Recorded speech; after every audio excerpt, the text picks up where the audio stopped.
नमस्कार मित्रों। आज स्वतंत्रता संग्राम में नौजवानों के प्रेरणा स्रोत चंद्रशेखर आज़ाद जी का जन्मदिवस है और आज मैं उत्तर प्रदेश के संदर्भ में आप लोगों के साथ बात करना चाह रहा हूँ। उस संदर्भ में भी चंद्रशेखर जी उत्तर प्रदेश की धरती से थे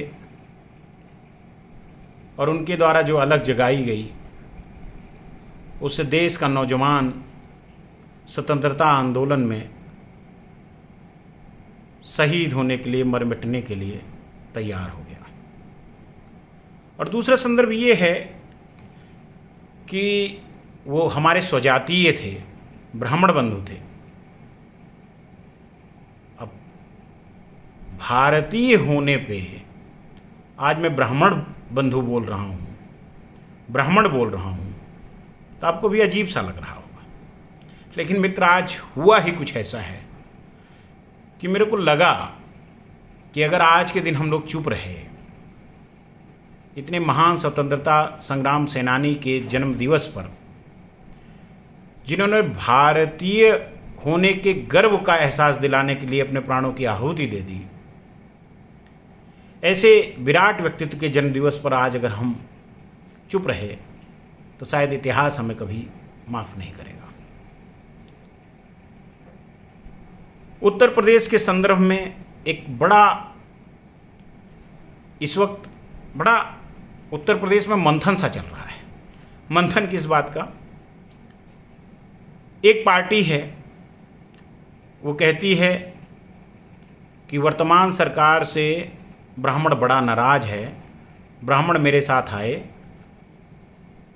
हाथी पे बैठे और सरकार बनाए।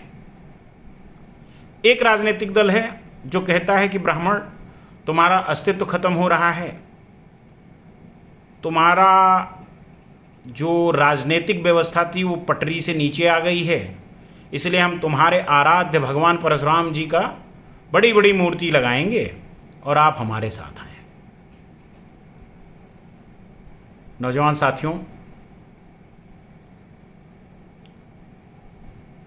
ब्राह्मणत्व होने का बोध अपने आप में एक एहसास कराता है। मैं भी शाक्यत्यान गोत्र में उत्पन्न हुआ, प्रतापगढ़ का मूल निवासी मलैया पांडे। हम सबका गोत्र होता है, हम सबकी एक पहचान होती है, सबका, पूरे भारतीयों का, जो भी भारत में निवास करता है उसका एक गोत्र है, उसके पूर्वजों से आई हुई एक परंपरा है, उसकी अपनी एक पहचान है। और जहाँ तक हमें ज्ञात है और जिस ब्राह्मणत्व की परंपरा का अनुसरण करते हुए हम लोग चल रहे हैं, आज़ादी की लड़ाई में तो आपकी बहुत बड़ी भूमिका रही ही रही है। आज़ादी के बाद जब ऐसी सरकारें बनी इस देश में जिन्होंने भारतीयों के भारतीय होने के गर्व से भारतीयों को वंचित करने लगी, तब पंडित दीनदयाल उपाध्याय जी, पंडित श्यामा प्रसाद मुखर्जी जी, इन जैसे ब्राह्मण वीरों ने एक नई व्यवस्था का उद्भव किया और वो व्यवस्था समाज के हर वर्ग को, भारतीय, जो भारत में रहता है उस सभी भारतीय को लेकर चलने का और उस भारतीय समाज में वंचित, पिछड़े सभी को इस तरीके से एक ताने बाने में लेने का प्रयास किया कि सबको न्याय मिले, सबकी लोकतंत्र में भागीदारी हो, सब अपने कर्तव्यों का सबको बोध हो, सबके अधिकारों की रक्षा हो। तो ब्राह्मण तो ये है, ब्राह्मण वो है जो अपने लिए सोचता ही नहीं है, उसको समाज के किसी भी वर्ग से कोई भी अपेक्षा होती ही नहीं है। वो तो ददीज से लेकर और आज तक सिर्फ देने की परंपरा को निर्वहन करता है। तो आज ये समाज में एक तरीके से जो भ्रांति पैदा की जा रही है और ब्राह्मण को पराभावित करने का प्रयास किया जा रहा है राजनीतिक सोच के लिए, उससे मन में बड़ी ग्लानि हो रही है।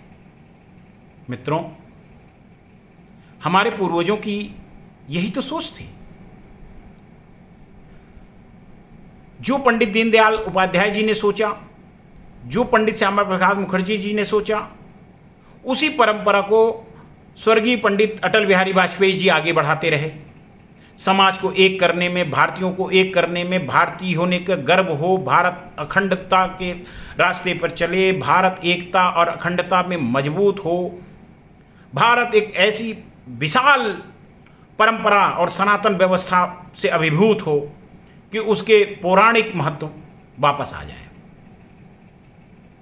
पंडित मुरली मनोहर जोशी जी भी इसी मार्ग पर चलते रहे और उनके द्वारा जो व्यवस्थाओं का एक निर्माण हुआ उसमें एक आभापुंज निकल के आए हमारे देश के प्रधानमंत्री, जिन्होंने भारतवर्ष को उसके गौरवशाली परंपरा की दिशा में आगे बढ़ाना शुरू कर दिया।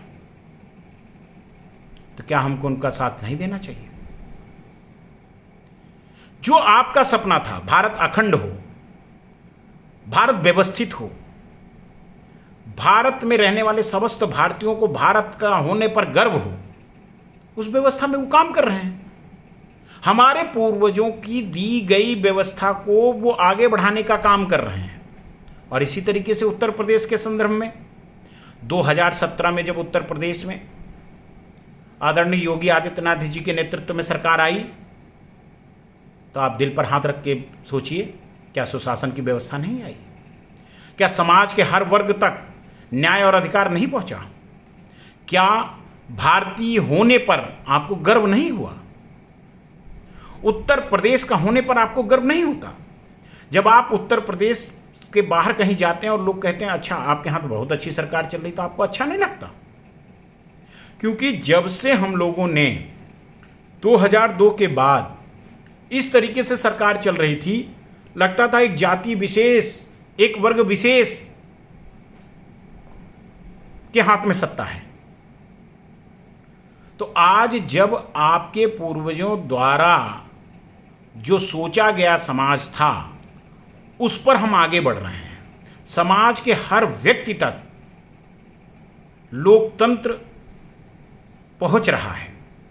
लोग अपने अधिकार और कर्तव्यों को समावेश करके एक सुदृढ़ भारतीय समाज की व्यवस्था कर रहे हैं। तो ऐसे में इस तरीके से तुच्छ बातें आने का मकसद क्या है? मेरे मित्रों, ये तुच्छ मानसिकता के लोग हैं जो समाज को तोड़ने का काम कर रहे हैं। और ब्राह्मण हमेशा समाज को जोड़ने का काम करता है। ब्राह्मण हमेशा समाज को एक दिशा में लेके जाने का काम करता है, एक साथ रखने का काम करता है। ब्राह्मण आशीर्वाद भी देता है तो कहता है सभी का कल्याण हो, प्राणियों में सद्भावना हो। वो कभी ये नहीं कहता कि मैं अलग हूँ, तू अलग हो, मैं अलग हूँ, समाज अलग हो, विध्वंसकारी व्यवस्थाएं जन्म लें, ऐसा वो कभी नहीं सोचता है। और जब हमारे संघर्षों का इतना विराट इतिहास है और उस इतिहास के परिप्रेक्ष्य में उत्तर प्रदेश आज उद्भव के अपने सनातनी व्यवस्था के मार्ग पर आगे बढ़ रहा है, तो हमारी भूमिका हो जाती है कि हम इस तरीके से समाज को तोड़ने और भ्रांतियां फैलाने वालों पर अंकुश लगाएं, अपने विचारों से, अपने शब्दों से। हाँ ठीक है, सरकारों से कुछ गलतियां होती हैं, कुछ अपेक्षाएं हमारी होती हैं, लेकिन जब आप खुद ही कहते हो कि सभी का कल्याण हो, प्राणियों में सद्भावना हो, तो उस मूल व्यवस्था से आप अलग हट कैसे सकते हैं? और क्षमा हमारा सबसे बड़ा हथियार जो ईश्वर ने हमें प्रदत्त किया है। समाज के निर्माण में अगर हमारा कोई नुकसान भी होता है तो हमको वो सहकर समाज का निर्माण करना है। भारतीय होने पर गर्व हो, ऐसी संरचना के साथ हमें चलना है। हमारे आदरणीय पूर्वज पंडित दीनदयाल उपाध्याय जी, पंडित श्यामा प्रसाद मुखर्जी जी, स्वर्गीय पंडित अटल बिहारी वाजपेयी जी, मुरली मनोहर जोशी जी, इन लोगों के द्वारा जो भारतीय समाज की परिकल्पना थी उस पर हम आज आगे बढ़ रहे हैं।